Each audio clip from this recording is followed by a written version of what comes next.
Pour être moins stressés, mieux dans leur vie, ils sont de plus en plus nombreux à se mettre à méditer.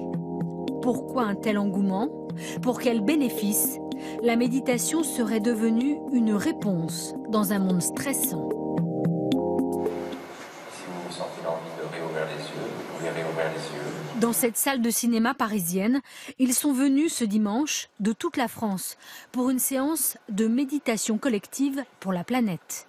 Méditer n'est plus une pratique réservée aux initiés. Ma façon de méditer, elle est diverse et variée. Elle est évidemment un peu comme de la méditation que chacun peut imaginer, mais elle est aussi au quotidien, dans ma façon de me projeter dans la vie, dans ce que je regarde, dans ce que je consomme, dans mon travail.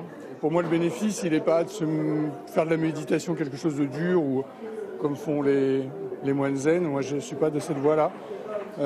C'est plutôt aller vers la détente. Et il vaut mieux méditer juste 2 minutes, ça suffit.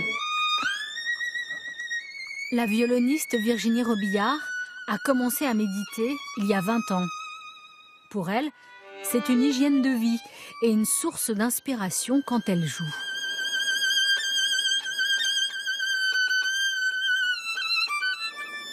Deux fois par semaine, elle sort son tapis pour se débarrasser de ses pensées négatives. Parfois, j'ai un mental qui bavarde, qui piaille, qui m'ennuie avec toutes ces questions. Et puis après, là, il y a vraiment, c'est le silence en fait qui prend place, mais un silence plein, un silence nourrissant, un silence apaisant. Et dans ces états, je pense qu'on peut prendre de meilleures décisions, on est plus ouvert avec les autres. Mais aujourd'hui, méditer est devenu un phénomène de mode. Depuis que ses bénéfices ont été démontrés scientifiquement. Le psychiatre Christophe André utilise depuis plus de 10 ans la méditation à l'hôpital pour soigner ses patients. En s'entraînant régulièrement à méditer, on modifie le fonctionnement de notre cerveau, notamment au niveau de tout ce qui est zone contrôlant les émotions, l'immunité. On arrive à freiner tout ce qui est vieillissement cérébral, on arrive à muscler toutes les capacités d'attention, de stabilité émotionnelle, et ça, on sait le montrer. Mais parfois, la science n'explique pas tout.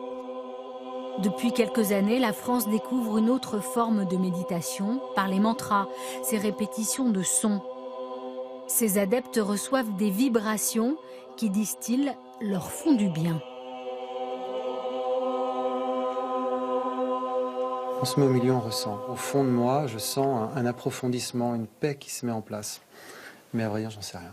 Je sais que ça marche parce que je le sens et que je vois sur moi le calme qui se fait. Quand on sort le soir du groupe de mantra, ça apporte un espèce de regain, ça calme et en même temps il y a une espèce d'énergie qui monte, c'est très agréable. Et c'est porteur dans la durée en plus. Ce que les études ont montré, c'est que méditer régulièrement est aussi efficace qu'une cure d'antidépresseurs.